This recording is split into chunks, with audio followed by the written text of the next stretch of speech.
The ghost in the machine. Hello, it's us again, in the quiet of the night, where even the loudest thoughts seem to settle.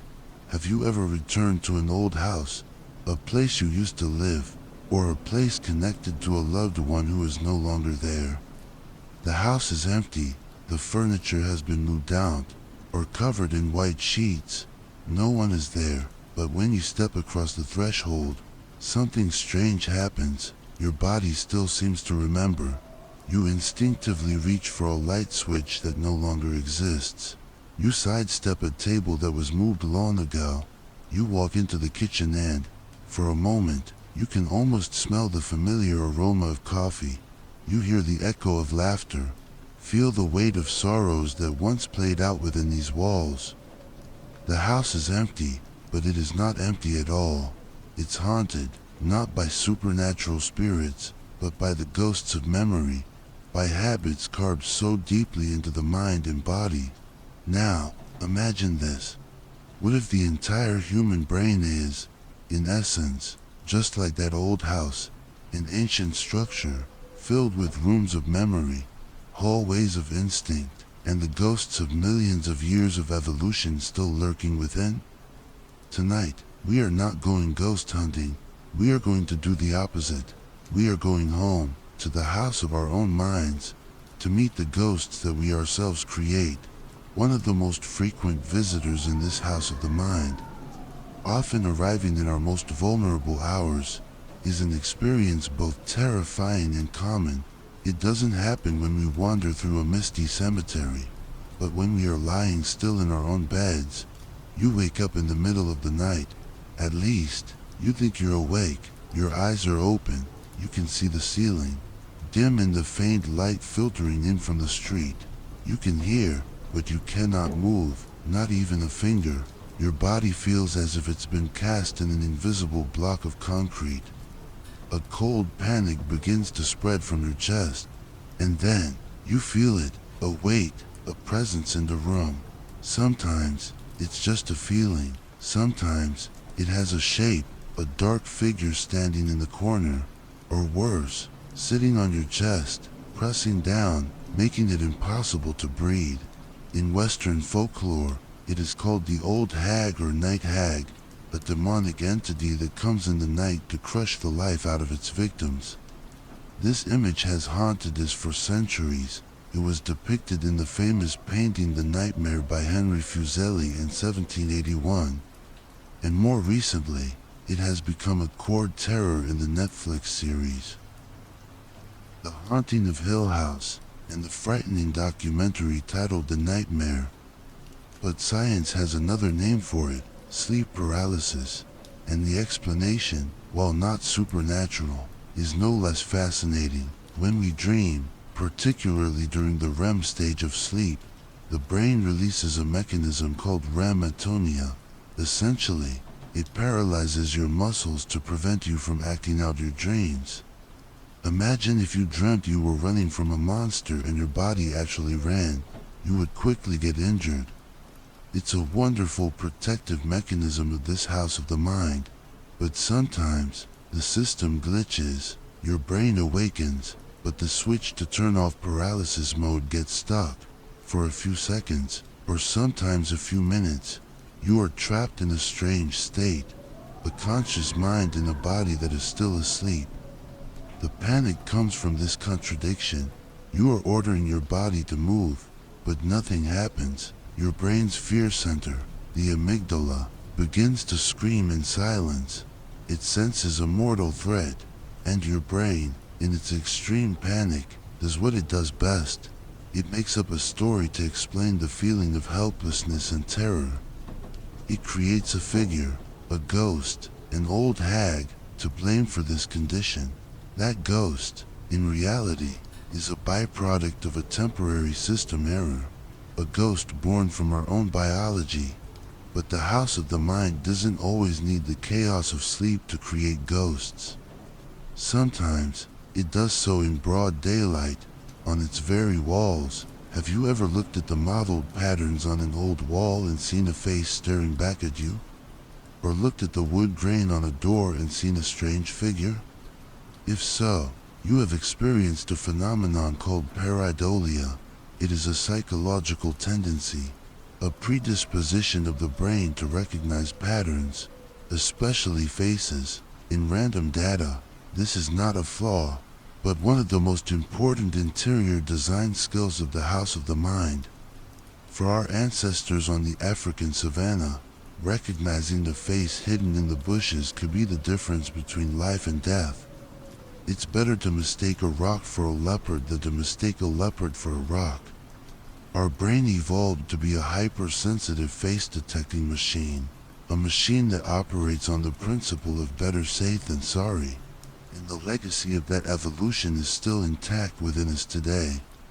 It explains why in 1976, when NASA's Viking 1 spacecraft sent back a photo of the surface of Mars, the whole world was abuzz about a structure that looked exactly like a giant human face.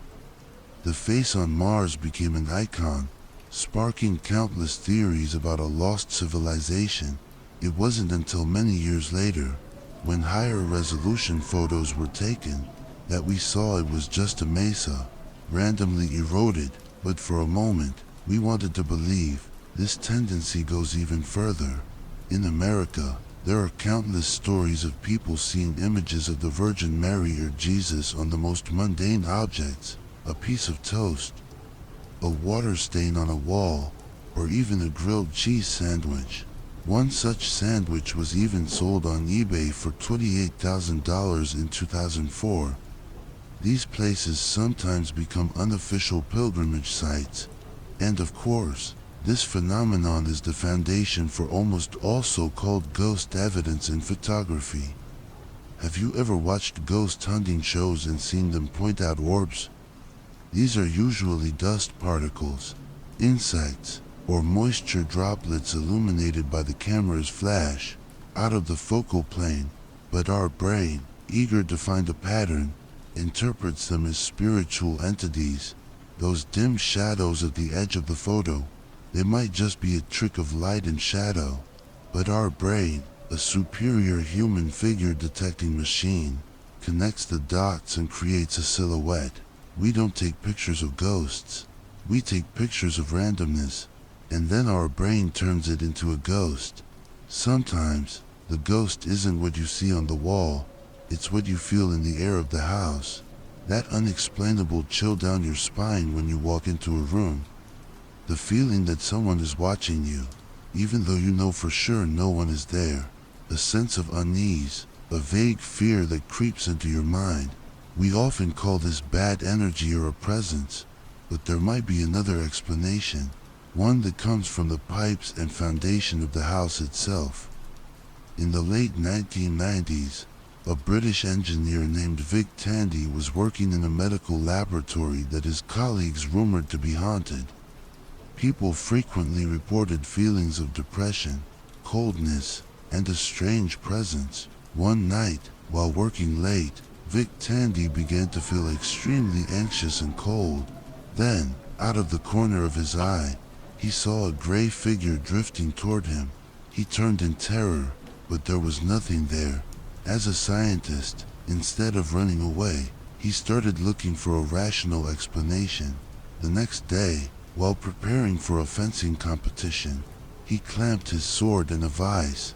Strangely, the blade began to vibrate violently for no apparent reason, and then he realized a new ventilation fan installed in the room was emitting a very low-frequency sound. Around 19 Hz, this is infrasound, which is below the threshold of human hearing, but even though we can't hear it, our bodies can still feel it. The 19 Hz frequency happens to be close to the resonant frequency of the human eyeball. The infrasound from the fan was vibrating Tandy's eyeballs, creating visual illusions, the gray figure he had seen. Furthermore, infrasound can affect the nervous system, causing feelings of anxiety, fear, paranoia, and chills. The lab wasn't haunted by a ghost, it was haunted by a sound frequency. Tandy's discovery opens up a fascinating possibility. The bad vibe you get in the basement of an old house might not be the spirit of the former owner, but just a low-frequency noise from the old plumbing system. The feeling of being watched in a large cathedral could come from the giant pipe organs capable of producing infrasound. The ghost, in this case, is a physical vibration, a symphony that only your nervous system can hear. From the visitors who arrive during sleep paralysis, to the faces that appear in mottled walls, or the feeling of unease from the vibrations of the foundation, we see a truth emerge. The house of our mind is not a quiet, rational space. It's a lively, noisy place, with its own rules. It wasn't built to reflect reality perfectly, but to protect its sole occupant, you. It would rather see an intruder in the dark than miss a real threat. It would rather create a ghost story to explain an incomprehensible feeling than let us drown in confusion.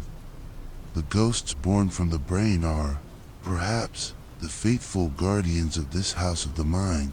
They are reminders that we are products of a longer and more complex evolutionary history than we imagine. But if it's all just neurological illusions, tricks of evolution, then why do ghosts around the world share strangely similar characteristics? Why is it a woman in a weeping white dress, or a soldier still patrolling an old battlefield? The answer to that may no longer lie in the folds of the cerebral cortex. It lies in something much larger, in our shared heritage, in our collective memory, and in the very stories we tell each other to shape the world. That is a land we will explore together in the next part. For now, so we don't lose each other in the long nights ahead, you know what to do. Please press subscribe, as a promise that we'll meet again. Click the little bell, like a gentle ping, signaling that you are ready to listen. And most importantly, let me know in our late night cafe below, in your life. Is there a house like that? A place, a memory, a relationship that has ended, but whose ghosts still seem to linger in your mind? Thank you for listening. I'm Sleepless Mind.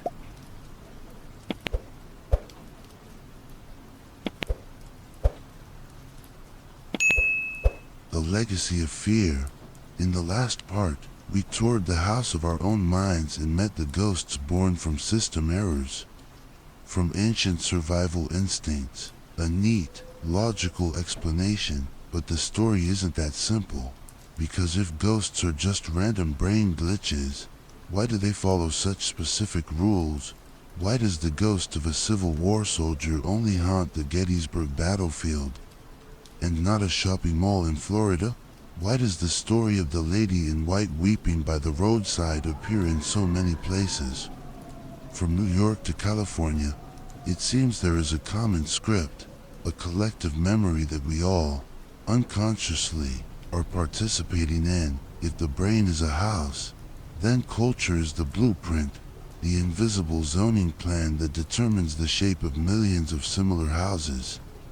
Tonight, we will explore the ghosts born not from an individual, but from the legacy of an entire people. Every culture has its own archetypal ghosts. They are recurring characters in folk tales, unchanging roles in the theater of fear. In America, there are a few classic roles that everyone is familiar with. Think of the vanishing hitchhiker. The story usually takes place on a lonely highway at night, perhaps on the legendary Route 66. A kind driver stops for a beautiful young woman in a white dress. The girl sits in the back seat, silent. When they arrive at the address she gave, the driver turns around to find the back seat empty.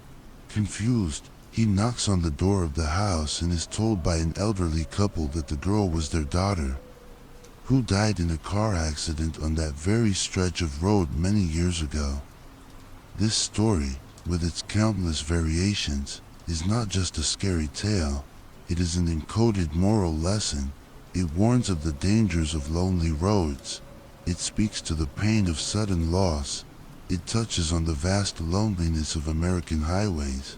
And when this story enters the Hispanic American community, it blends with the legend of La Llorona, the weeping woman who mourns for her lost children. The same archetype, but wearing a different cultural dress. Or think of the ghosts of Salem. This small town in Massachusetts is forever linked to the witch trials of 1692, one of the darkest chapters in American colonial history.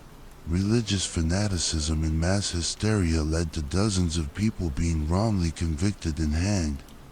Today, when people talk about the ghosts in Salem, they are not just lurking spirits, they are ghosts of conscience.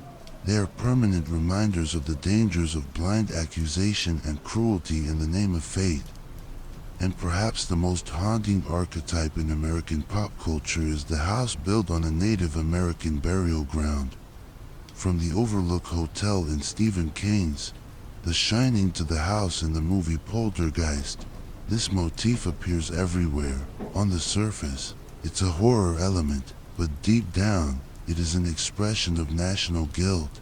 It is the admission, even if subconscious, that the land on which modern society stands was built on the loss and displacement of other peoples.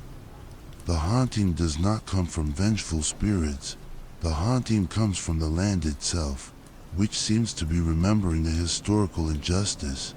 These ghosts don't just live in stories. They have specific addresses. They are the unofficial witnesses of history, turning landmarks into living memorials. Let's go to Gettysburg, Pennsylvania, on the first 3 days of July 1863. The bloodiest battle of the American Civil War took place here. More than 50,000 soldiers from both sides were wounded, captured, or killed. Blood soaked every inch of the land. The pain and panic of tens of thousands of young men have condensed in the air. When people tell of seeing the ghosts of soldiers still marching across the fields, or hearing mournful cries at night, it's not just superstition, it is a way for the human mind to process a collective trauma that is too large. The number 50,000 people is an abstraction, but the story of a young soldier still looking for his water canteen is incredibly specific and heartbreaking. The ghosts of Gettysburg do not allow history to just lie quietly in books. They force it to come alive, to be felt. Or let's visit the Winchester Mystery House in San Jose, California. This is a very American ghost story. A story of firearms, immense wealth, and pain. Sarah Winchester, the heiress to the huge Winchester rifle fortune, believed she was haunted by the spirits of all the people killed by the gun her family created. On the advice of a psychic, to appease the spirits, she had to continuously build her mansion. The construction went on 24 hours a day, 7 days a week, for 38 years, until she died. The result is a bizarre architectural creation, a labyrinth with stairs that lead nowhere, doors that open to walls, and winding hallways. This house is not just a quirky tourist attraction, it is a physical monument to one woman's pain, guilt, and superstition, a ghost story built of wood and nails. And just like society, ghosts do not stand still. They evolve, changing their forms to reflect the new fears of each era. In the 19th century, America had the Gothic, psychological ghosts of Edgar Allan Poe. They were expressions of sin, of torment, of the darkness in the human soul itself, reflecting a young nation grappling with questions of morality and salvation.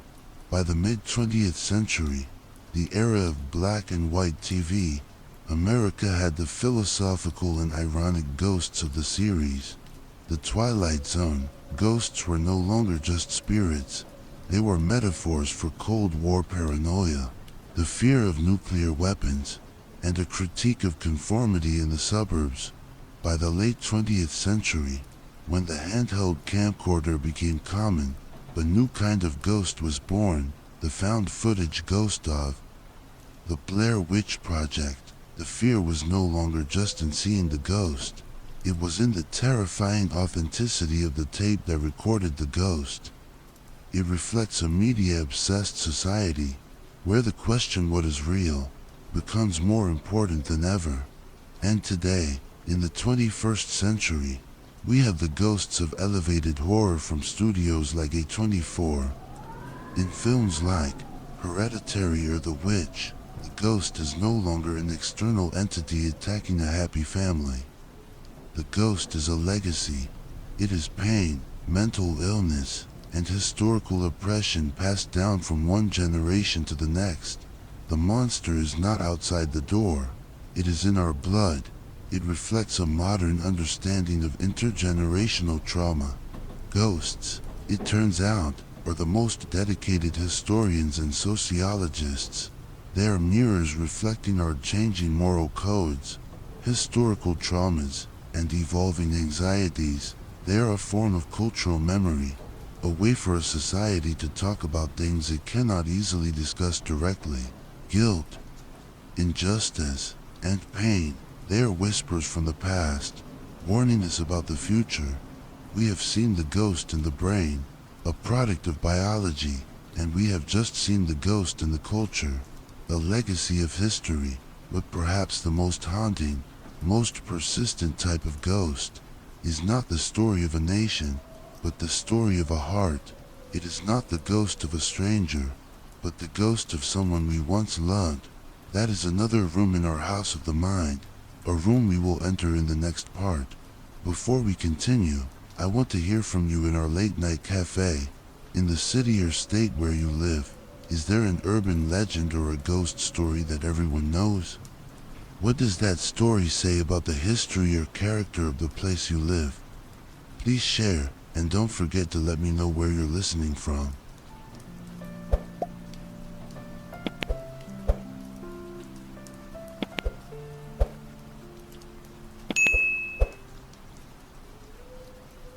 The unseen guest. In the previous parts, we have wandered through the crowded hallways of culture and history, meeting the ghosts of an entire people. We have descended into the basement of the brain to see the phantoms created by biology. But perhaps the most haunting, most persistent, and also the gentlest ghost is not out there. It's right here, in this very room. It doesn't rattle chains or haunt in the dark of night. It just sits quietly with you in broad daylight. It is the image of someone you once loved, a presence defined by an absence. This ghost doesn't want to scare you. It just wants to be remembered. When you lose someone important, the world doesn't just lose one person. Your world is changed forever. And one of the strangest things begins to happen. You hear their laugh in a crowd of strangers, and your heart aches. You catch a familiar scent, your mother's perfume, your grandfather's pipe tobacco, wafting down the street. And for a second, you turn your head to look. You cook a meal, and out of habit, you season it to their taste. Forgetting they're no longer at the dinner table, you see something funny, and your first reflex is to pull out your phone to call them. Before a painful truth dawns on you, what do we call those moments? Memories? Or a very private kind of haunting? We are not going crazy. We are just being human. We are experiencing one of the most profound and beautiful psychological phenomena. One that shows how love is stronger than physical absence. To understand this, we need a metaphor for medicine, a metaphor that is perhaps the closest explanation for why we are haunted by the ones we love. It is the phantom limb syndrome. When a person loses an arm or a leg, something extraordinary happens. Many of them continue to feel the limb that is no longer there. They feel an itch on non-existent toes.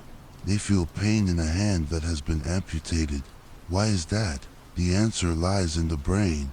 Our cerebral cortex has a detailed map of the entire body.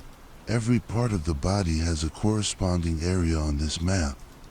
When a leg is lost, the leg itself is gone, but the map of it in the brain remains intact.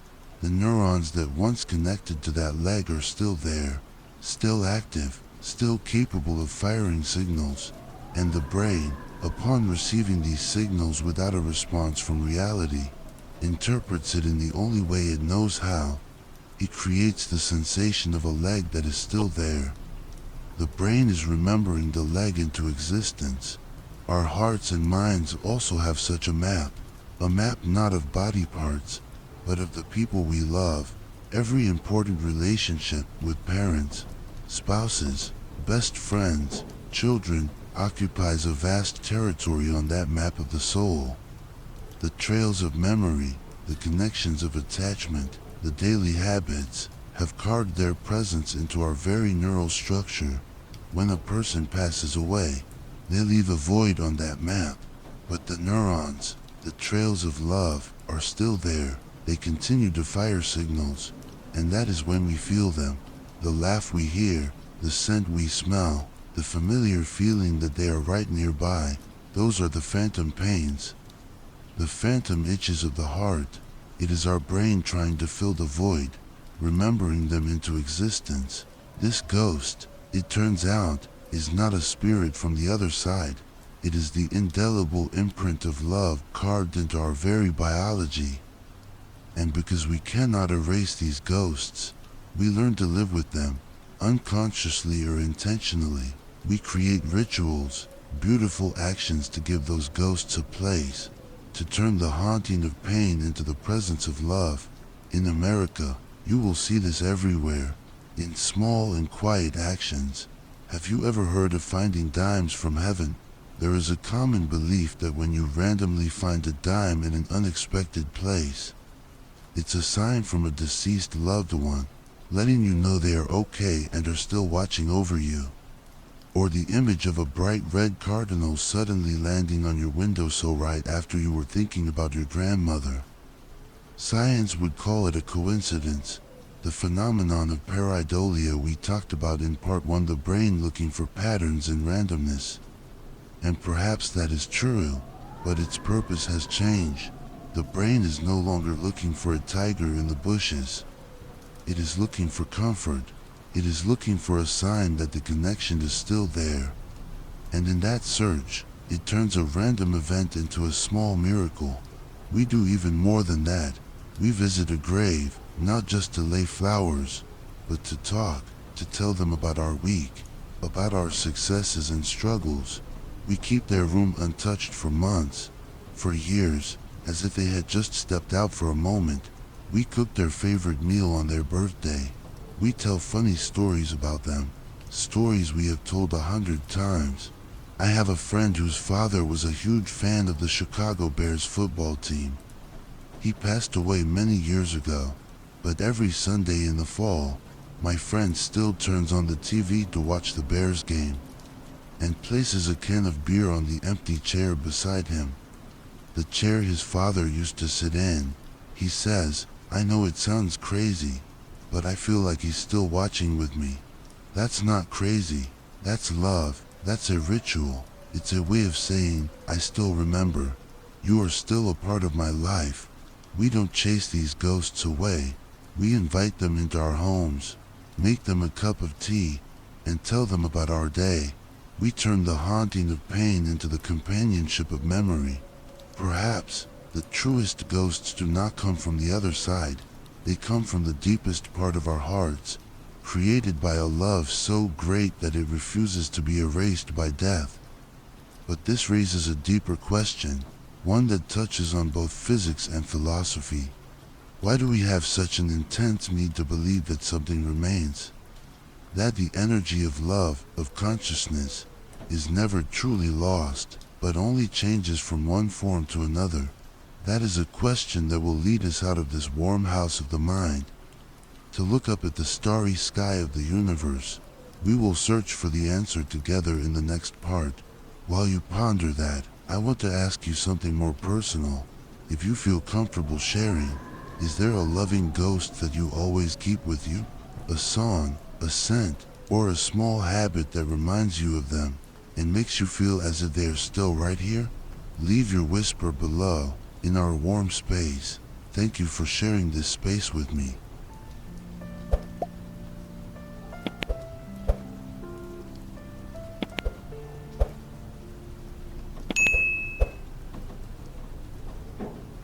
The quantum ghost. In the last part, we saw that love can be strong enough to create its own ghosts, indelible imprints on the map of the mind. a love that refuses to believe in an end. That refusal, that intense need to believe that something remains after all is gone, leads us to a larger question, a question not just for those who are grieving, but for all of humanity, a question whispered in ancient temples and modern physics labs alike. What is our consciousness, the I that is thinking and feeling right now? After all, is it just flickering electrical signals in a block of organic matter? And when that block of matter ceases to function, does the entire private universe within us, our memories, loves, fears, and dreams, simply vanish into nothingness? Let's try a thought experiment. Look at the palm of your hand. It seems solid, it seems real, but physics tells us that it is mostly empty space. It is made of trillions of atoms, and each atom is mostly empty space, with a tiny nucleus at the center and electrons flying around like ghosts. And all of that, ultimately, is just vibrations of energy. And this is where things get interesting. The first law of thermodynamics, one of the most fundamental principles of the universe, states that energy cannot be created or destroyed. It can only be transformed from one form to another. Think of a log burning in a fireplace. The log disappears, but its energy does not disappear. It has been transformed into light, into the heat that warms the room, into smoke that rises to the sky and becomes part of the atmosphere. Our bodies, much like that log, are complex biological machines, running on chemical and electrical energy. Your entire life, your consciousness, is sustained by that flow of energy. So, when that machine stops functioning, where does that energy go? Science, officially, has no answer to this question in a spiritual context. It would say that the energy dissipates, returning to the environment as heat and chemical compounds.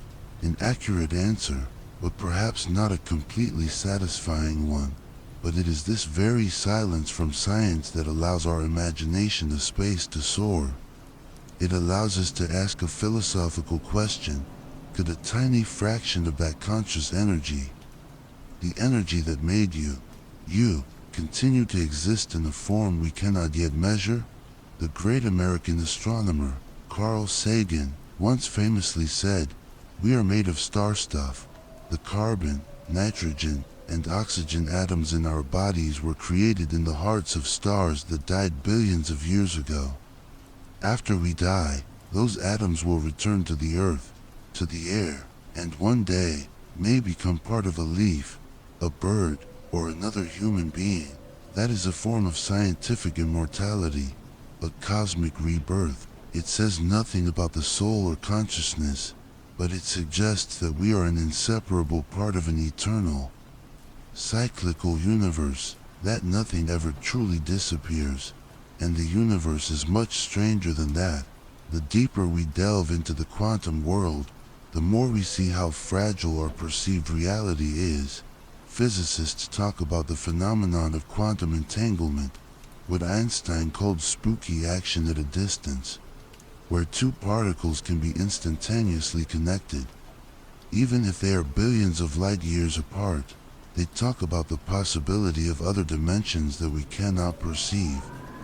The purpose of mentioning these things is not to prove that ghosts exist in another dimension. It is to show something more humble. The universe is vaster and more mysterious than our five senses can perceive.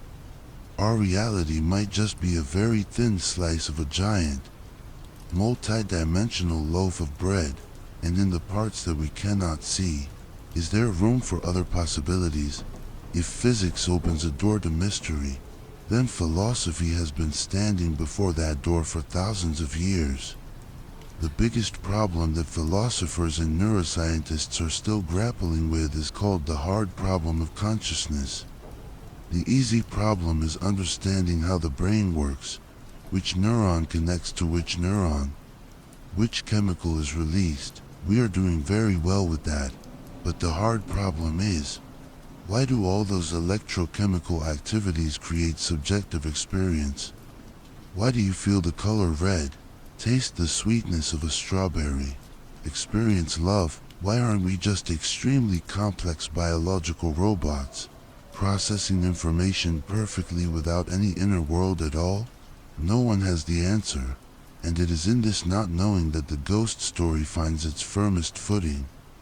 Because the idea that your precious self, your entire inner universe, is merely a byproduct of matter and will disappear when that matter decays, is a terrifying idea. Humans have an instinctive fear of emptiness, of the void.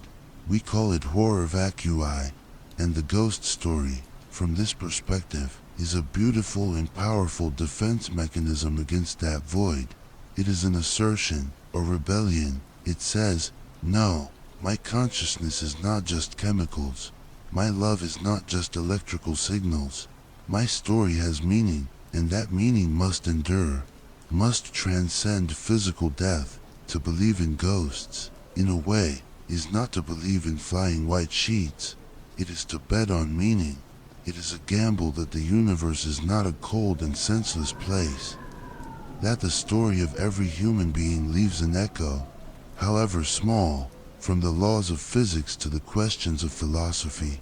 The ghost seems to become a name we give to the limits of our own understanding. It is a symbol for what we cannot yet measure. It is a symbol for the mystery that lies at the very center of existence. It is the great unanswered question about the nature of reality. Our journey tonight has taken us from the narrow house of the mind, out to the wide neighborhoods of culture, and now to the very edge of the vast universe. In each place, we have found different kinds of ghosts, born from the different needs of human beings. After all these journeys, the final and perhaps most important question remains, so what? Does believing or not believing in ghosts ultimately really matter? What does it change about how we live, how we love, and how we face our own finiteness? That will be the final stop on our journey. But before we get there, I want to ask you a big question, a question with no right or wrong answer, only your own answer.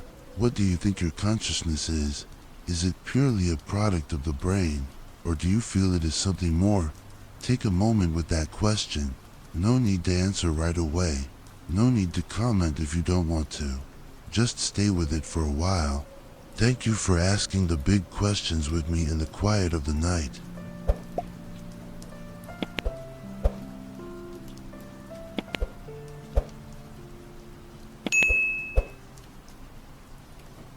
What story do you choose?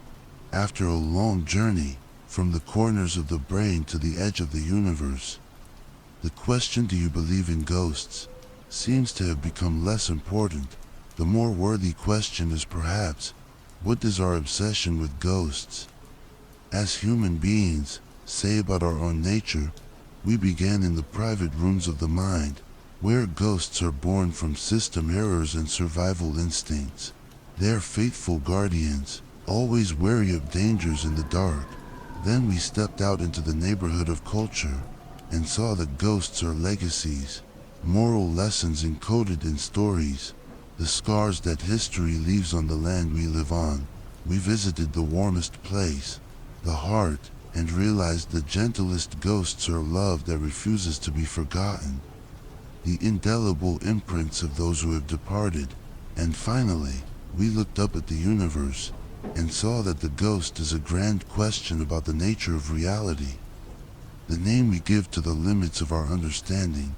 So, in the face of all that, is believing or not believing still a binary choice? A battle between science and superstition? Perhaps not.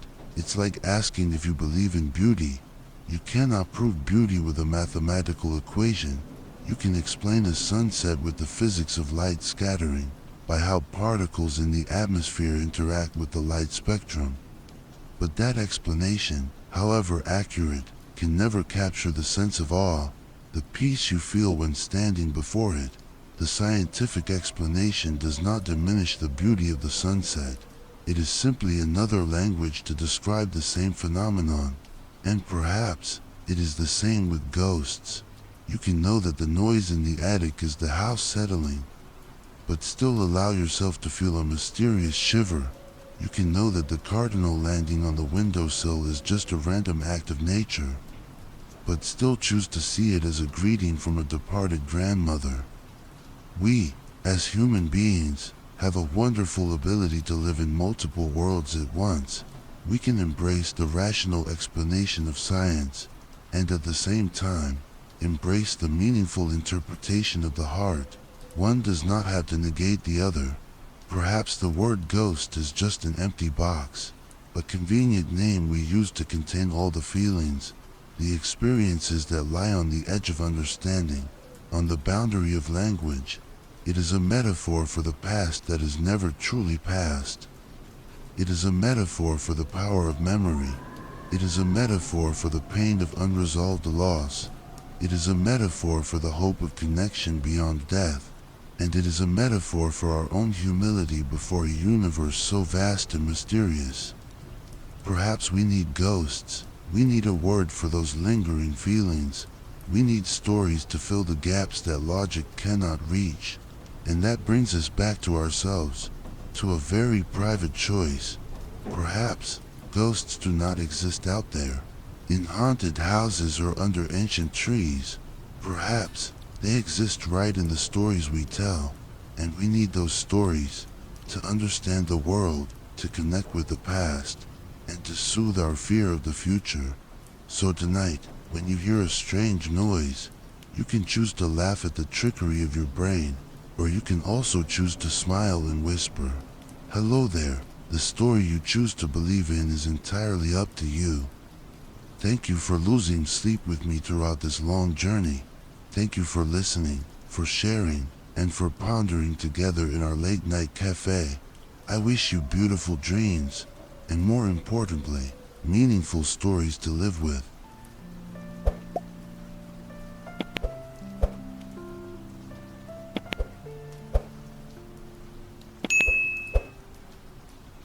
Ghosts in the Machine. At the end of our previous journey, we arrived at a choice. The choice of what story we want to believe. When we hear a strange noise in the night, we can choose to laugh at the trickery of our brain, or choose to smile and whisper, "Hello there." It's a beautiful and human conclusion, a way for us to be the masters of our own ghosts. That is a beautiful conclusion for the ghosts of yesterday, the ghosts woven from history, from memory, from the gaps in our understanding. But what happens when the ghosts of today no longer give us the choice? What happens when the ghost is no longer a whisper in the wind, but an automatic birthday notification on Facebook for the friend who has passed away? What happens when it's not a white shadow gliding down a hallway, but a happy memories video automatically created by Google Photos, starring the mother you just lost? This is a new kind of ghost. A ghost not born from silence, but from the noise of data. A ghost that comes not from the past, but from a digital present that refuses to end. Welcome to the haunting of the 21st century. Welcome to the ghosts in the machine. Until now, a person's legacy after death was tangible things, handwritten letters, photo albums, heirlooms passed down. But today, each of us is silently building another legacy, a colossal digital monument to ourselves. Think about it, thousands of photos on Instagram documenting every moment, from breakfast to distant travels, streams of thoughts, political views, and casual jokes on Twitter or Facebook. A Google search history that reveals our most private curiosities, an Amazon purchase history, conversations with friends and lovers on Messenger, WhatsApp, stored forever in the cloud. All that data, when aggregated, forms a data clone of us, more detailed and comprehensive than any diary. A version of you that never ages, never changes, perfectly preserved. This is the first data ghost. It cannot speak, it cannot walk, but it exists, immutable and full of detail. And the digital graveyard is where these ghosts reside. Facebook has a memorialize feature, which turns a deceased person's profile into a place for friends and family to visit. It becomes a living tombstone. Every day, people still write on their wall, telling them about their day, wishing them good night. On their birthday, dozens of people still post wishes, as if they could still read them. It's a new ritual, a way for the community to remember together. But it's also strange. This tombstone can still be tagged in new photos, can still appear in friend suggestions. It is an immutable presence, a ghost lingering in our network of connections. If these data ghosts just existed silently, perhaps it wouldn't be so unsettling. But they are not silent. They begin to haunt us, not because they want to, but because soulless algorithms are directing them. This is the algorithmic haunting, a visitation from an intelligence without wisdom, a power without empathy. Imagine you just had a terrible day. The pain of losing your best friend still sharp. You open your phone for a distraction, and Google Photos, with a cheerful tone, pops up a notification. We've created a new memory video for you. A fun day at the beach last July, and then the screen fills with the radiant face of that friend, laughing, as vivid as if nothing had ever happened. The algorithm doesn't know you're grieving. It's just doing its job, recognizing faces, identifying dates, and creating engaging content. Or LinkedIn, the professional network, sends you an email. Congratulate John on 5 years at ABC Company. But John passed away from a serious illness 2 years ago. A machine is celebrating a person who no longer exists. This haunting isn't cold in a supernatural way. It's cold in a mechanical way. This ghost has no good or bad intentions. It simply has no intentions at all. And it is precisely that absolute indifference, the thoughtlessness of lines of code, that creates a new kind of terror. We are being haunted by systems we cannot negotiate with, cannot explain things to. They are logical ghosts, and that is the most absurd thing of all. And then, we humans, never satisfied with passive ghosts, decided to go a step further. We are no longer just haunted unintentionally. We are now actively creating ghosts that can interact. This is where we enter the realm of grief tech and artificial intelligence ghosts. If you've ever watched the famous British sci-fi series, Black Mirror, you will surely remember the episode Be Right Back. In it, a woman loses her fiancé in an accident. In her grief, she uses a new service. She provides her fiancé's entire online communication history so that an AI can learn and impersonate him.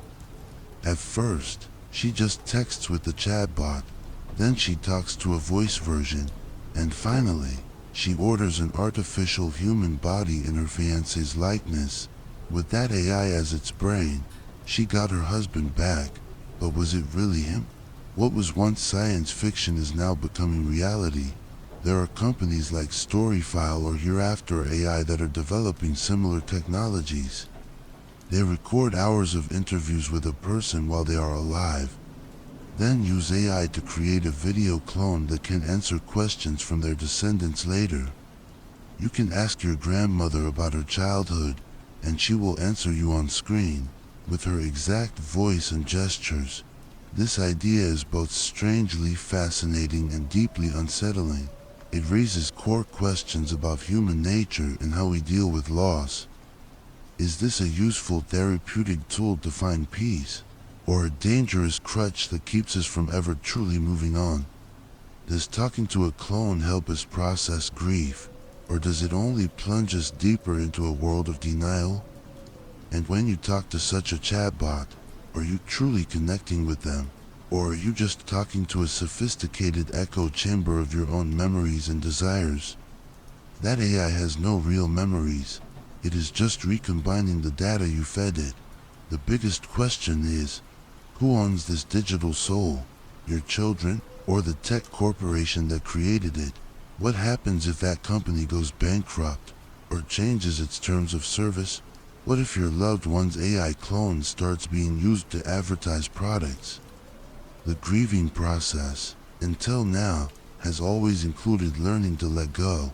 But this technology is built on a completely opposite premise, never having to let go. The definition of ghost and haunting is being rewritten in our time. A haunting is no longer just a return of the past.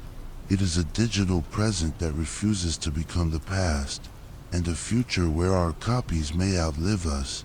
Our legacy is no longer just the stories told, but a vast data repository that can be recreated and simulated. What story that data tells about us, and whether it is truly is at all, is a question our generation is only just beginning to face. In this endless digital world, where everything can be saved, what is worth keeping forever? And what story do you want your digital ghost to tell about you when you are no longer here to tell it yourself? Please share your thoughts in our space of contemplation. Thank you for joining me in this final chapter, which may also be the opening chapter of a whole new story. I'm Sleepless Mind.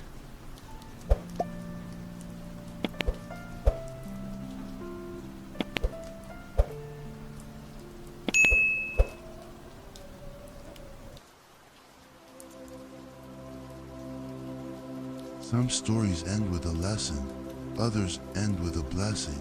Tonight, yours ends with a sound, one I crafted long before we began. For the few who would walk with me until the very end. It's not just music, it's a hush, a spell, a gentle bridge into your dreams. And it's yours now. All that's left is to drift.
still here, then you're something rare. Not many stay this long. So, thank you for choosing to stay. I'm here too, still awake, surrounded by the quiet glow of my editing screen, shaping the next stories just for you. If there's anything you want to leave behind, a whisper, a suggestion, even just a symbol, drop it in the comments. Because maybe, tomorrow night, you'll hear yourself echoed in a story that's never been told before.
still here, even now?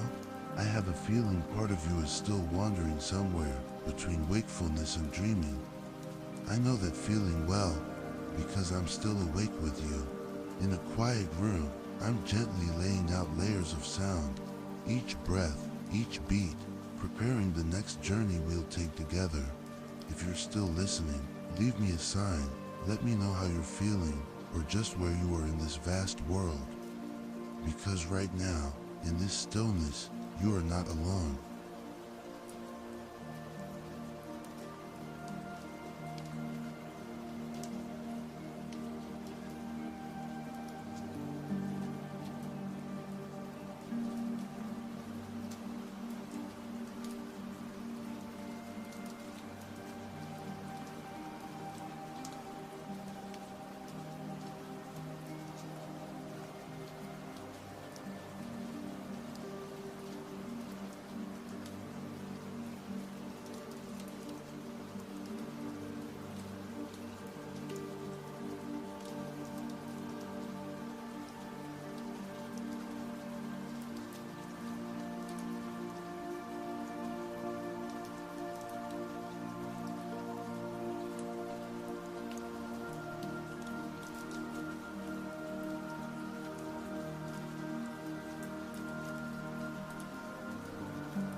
You're still there, aren't you? I can't see you, but I can feel you. Like a soft signal pulsing across the silence. Over here, I'm still working, refining layers of sound, rewriting fragments of voice, building the landscape for our next adventure. One that you might inspire. If an idea comes to you, share it with me. Comment below, a theme, a memory, a strange dream. I read every word, because I never tell these stories alone. I tell them with you.